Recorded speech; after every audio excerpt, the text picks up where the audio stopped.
தம் கிருபை பெரிதல்லோ என் ஜீவனிலும் அதே இம்மட்டும் காத்ததுவே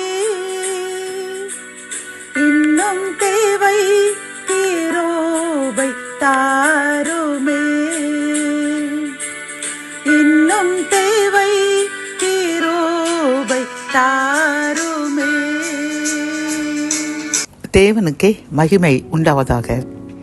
சேனைகளின் கர்த்தர் ஊழியத்தின் மூலம் 12/4/2026 இன்று நாம் அறியவிருக்கும் கிருபையின் வார்த்தைகள் சங்கீதம் 121:2.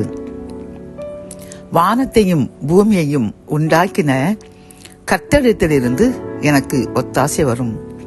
கத்தோலிக்க வேதாகமம் இவ்வாறு கூறுகின்றது, விண்ணையும் மண்ணையும் உண்டாக்கிய ஆண்டவரிடமிருந்தே எனக்கு ஒத்தாசை வரும் என்கின்றது. இந்த செய்தி கேட்டுக்கொண்டிருக்கின்ற என் அன்பு சகோதரனே சகோதரியே, கர்த்தர் இன்று நம்மை பார்த்துக் கொள்வது என்னவென்றால், நமக்கு உதவி வேண்டுமா, நம் காரியங்கள் வாய்க்கப்பட வேண்டுமா, நமக்கு ஆரோக்கியம் உடல் உள்ள நன்மைகள் வேண்டுமா, நம் தேவைகள் நிறைவேற்றப்பட வேண்டுமா, அதற்கு நாம் வானத்தையும் பூமியையும் உண்டாக்கின கர்த்தரை மட்டுமே நோக்கி பார்க்க வேண்டும் என்று இன்று கர்த்தர் நமக்கு தெளிவாக கூறுகின்றார். பிரியமானவர்களே, நமக்கு ஏதேனும் ஒரு தேவை வந்துவிட்டது அல்லது ஒரு நோய் வந்துவிட்டது, நாம் முதலில் என்ன செய்வோம்? எந்த மனிதரை போய் பார்த்து உதவி பெற வேண்டும் அல்லது எந்த மருத்துவமனை ஒரு தகுதியான அனைத்து வசதிகளும் உள்ளது என்று அப்படித்தான் தேடுவோமே ஒழிய, ஆலயத்திற்கு சென்று முதலில் இறைவனிடம் நாம் முறையிடுவோம், அவரிடம் நம் கண்ணீரை ஊற்றி நம் தேவைகளை கூறுவோம் என்று நாம் நினைப்பது அல்ல. அப்படித்தானே? கர்த்தர் அதனால் தான் இன்று நம்மை பார்த்து கூறுகின்றார், என் அன்பு மகனே மகளே, உன் தேவைகள், உன் வேதனைகள், உன் கவலைகள், உன் நோய்கள், இப்படி எந்தெந்த தேவை உனக்கு வேணுமோ நீ என்னை மட்டுமே நோக்கிப்பார்.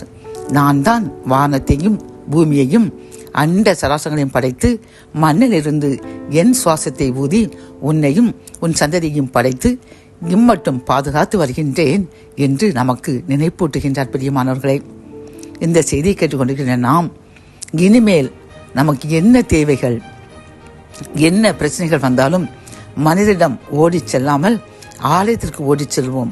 அங்கு இறைவனிடம் முறையிடுவோம், வேதத்தை வாசிப்போம், அதன் மூலம் கர்த்தர் கூறும் ஆலோசனையின்படி நடப்போம், ஆசீர்வாதங்களை அளவில்லாமல் பெற்றுக்கொள்வோம்.